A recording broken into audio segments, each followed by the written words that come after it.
Hello friends, Shyamali kitchen and blog চ্যানেলে তোমাদের সবাইকে স্বাগতম। সবাইকে অনেক অনেক শুভেচ্ছা রইল। আগাম দীপাবলির ভালোবাসা রইল, ছোটদের জন্য অনেক অনেক আশীর্বাদ। তো আজকে অনেক দিন পর আবার একটা ব্লগ ইচ্ছে করলো যে শুরু করি, ওরকম ব্লগ শুরু করা হয়নি। তো আজকে অল্প তাড়াহুড়োর মধ্যে ব্লগটা শুরু করছি, আশা করি তোমাদের ভালো লাগবে। কিছু ভুল ত্রুটি হলে তোমরা কমেন্টে জানাবে, আমি সেটা রেকটিফাই করে নেব। তো চলো ব্লগটা শুরু করি। আজকে আমরা যাব এক কামাখ্যা মন্দিরের শক্তিপীঠ, যেটা 51 শক্তিপীঠের অন্যতম একটা শক্তিপীঠ, যেটাকে মহাশক্তিপীঠ বলেও সবাই জানে। খুব প্রখ্যাত মায়ের মন্দির। তো আমরা প্রায় মাঝে মধ্যেই যাই সেখানে। অনেকদিন হলো এবার যাওয়া হয়নি। ছেলে আমার কালকে স্কুলে যাবে, তো আমার বর বলছে যে যাওয়ার আগে চলো আমরা মায়ের দর্শন করে আসি। তো আজকে আমরা মায়ের দর্শনের জন্য যাব। তোমরা সবাই, তোমাদেরকেও নিয়ে যাব, তোমরাও দর্শন করো। তোমাদেরও ভগবান সবাই সুযোগ করে দিচ্ছে, যদি তোমরাও দর্শন করে নিও। তো লাইভে সবাই থাকবে, সবাই যখন আমি লাইভ করি অল্প সাপোর্ট করো আমার লাইভে, কারণ আমি তো সবাই যখন যেমন পারি লাইভে সাপোর্ট করে যাচ্ছি। তোমরাও অল্প করো, আমাকে পাশে থেকো। এই প্ল্যাটফর্মে সবাই একসাথে এগিয়ে যেতে পারবো। চলো আমরা এখন ব্লগটা শুরু করি। যেমনি তেমনি করেই কিন্তু করবো, তাড়াহুড়োর মধ্যে যতটুকু হয় সম্ভব ভালো করার চেষ্টা করব। তোমরা সবাই মানিয়ে নিও। চলো ব্লগটা শুরু করি। তো সকাল সকাল এখন আর কিছু করব না, মেয়ে ঘুমিয়ে আছে। মেয়ে ঘুমে থেকে ওঠার আগেই আমি মেয়ের জন্য খাবার নিয়ে যেতে হবে, কারণ ওই অনেক ছোট। তো বাইরে তো ওই অত টাইম থাকতে পারবে না। আমরা তো উপোস করে যাব।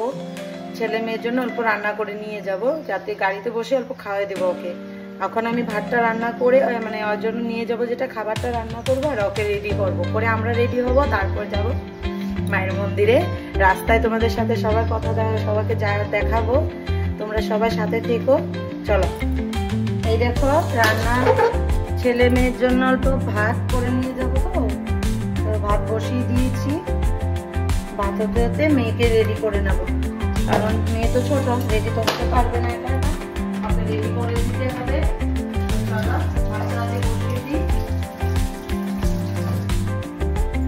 ভাতটা বসিয়ে নিলাম।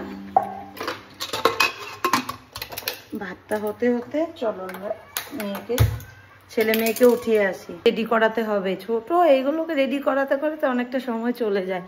এদিকে তো বাইরে প্রচন্ড বৃষ্টি হচ্ছে, প্রচন্ড বৃষ্টি। বাইরের অবস্থাটা যে তোমাদের কি করে দেখাতেও পাচ্ছি না। দেখো এরকম বৃষ্টি হচ্ছে, বোঝা যাচ্ছে না বৃষ্টিটা হালকাভাবেই হচ্ছে, হলে কি হবে। আর বর গাড়ি বের করছে, ছোটটাকে সাইড করে বড়টাকে বের করলো। ছোটটাকে আবার প্লেস করে রেখে যেতে হবে। একটা বের করছে, আরেকটা ঠিক করে যাব। তো বাইরে খুব বৃষ্টি। সকাল সকাল পুজো টুজো দিয়ে হয়ে গেছে। এই দেখো ঠাকুর টুকুর দেওয়া শেষ, পুজো শেষ। আমার পুজো দেওয়া শেষ, মাকেও পুজো দেওয়া শেষ। এখন যাব আমি ছেলে মেয়ে। বন্ধুরা, মেয়ের রেডি টেডি হয়ে গেছে। ওকে বলছি অল্প দাঁড়া, তোকে দেখায়। ও দৌড়ে বেড়াচ্ছে। দাঁড়াও মা, তোমরা সবাই বলো কেমন হলো ওর সাজটা। সব রেডি পুরা একদম। এখন শুধু মেয়ের খাবারগুলো নিয়ে যাব। ডাইপার সব ভরা শেষ। রাস্তা খাবার জন্য বিস্কুট, অল্প ভাত নিয়েছি, সব রেডি। এখন আস্তে আস্তে সব করে বেরোবো। বেরোনোর সময় তোমাদের দেখাবো। হ্যাঁ, রেডি। এখন বেশি কথা বলতে পারছি না, কারণ বেরোতে হবে। তো মন্দিরের ভিডিওগুলো তোমাদের করে নিশ্চয়ই দেখাবো। সবাই পাশে থাকো। যাচ্ছি আমরা সবাই রেডি হয়ে, গাড়ির থেকে তোমাদের সাথে কথা বলবো। হ্যাঁ, এখন আমি বেরোচ্ছি।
দিয়ে দিবি।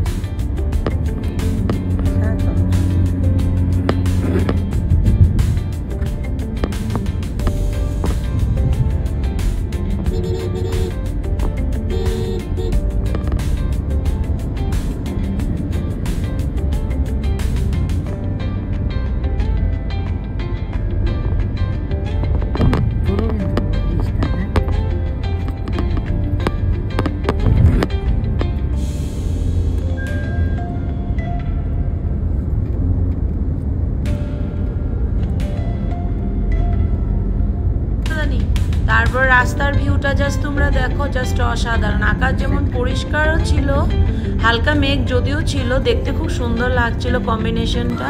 তারপর আমরা নেমে গেলাম অল্প সকালবেলা ব্রেকফাস্ট করার জন্য একটা রেস্টুরেন্ট, কমলাজি রেস্টুরেন্ট বলে। এটা মন্দির কেন, গুয়াহাটি পাওয়ার অনেকটা আগে পড়ে। সবাই ঝটপট বের হয়ে নিলাম। সাথে আমাদের গেছিলো আমাদের বড় বৌদি ভাইয়ের দিদি হয়, ওর হোটেল আছে ওখানে মন্দিরের সামনে। তোমরা যদি বলো আমাকে কমেন্ট করে জানাবে, যেদিন যাবে দেখাবো। আমি নিয়েছিলাম ছোলে ভাটোরে, আমার ছেলে বর আর দিদিভাই নিয়েছিল ডোসা, মশলা ডোসা। সাথে অল্প চা খেয়ে নিয়ে সদায় ঝটপট বের হয়ে পড়লাম, কারণ আমাদের মন্দির যেতে অনেকটা দেরি হয়ে যাবে। দেখো রাস্তার ভিউটা খুব সুন্দর যেতে। এটা আসা যাওয়ার পথে তোমাদের পড়বে কামাখ্যা মন্দির। যদি তোমরা ওয়েস্ট বেঙ্গল হয়ে আসো, তো এই আসামে যাওয়ার আগে মানে তোমার কামাখ্যা মন্দির পড়ার আগে এই রাস্তাগুলো পাবে। তোমরা খুব সহজেই ভিডিওগুলো করে নিতে পারবে। চোখে দেখলে বিশ্বাস না করে থাকতে পারবে না, ভিডিওতে যতটুকু সুন্দর না লাগছে সচক্ষে দেখবে খুব সুন্দর জায়গা। ফ্লাইওভার উপর দিয়ে গিয়ে চারোদিকে একদম সবুজ আর সবুজ আঁকা তোমার পাহাড় ছিল। খুবই সুন্দর একটা জায়গা, জাস্ট অসাধারণ। তো আমরা ঝটপট যতটুকু পেরেছি রেডি হয়ে, যতটুকু পেরেছি ভিডিওটুকু করেছি। এটা চাংসারি হয়ে যেতে হয় রাস্তাটা। তোমরা যখন মায়ের মন্দিরে আসবে, তীর্থস্থানে আসবে, অনেকটাই তোমাদের সুবিধা হবে। এখন রাস্তাঘাট খুবই ভালো হয়ে গেছে, আগেও ভালো ছিল, এখন আরও হাইটেক হয়ে গেছে, খুব সুন্দর। যাওয়ার পথে তোমাদের মন্দিরে কোনো অসুবিধা হবে না, সুন্দরভাবে যেতে পারবে। দেখো রাস্তার ভিউটা জাস্ট অসাধারণ। ওই সিনে লোক আছে না।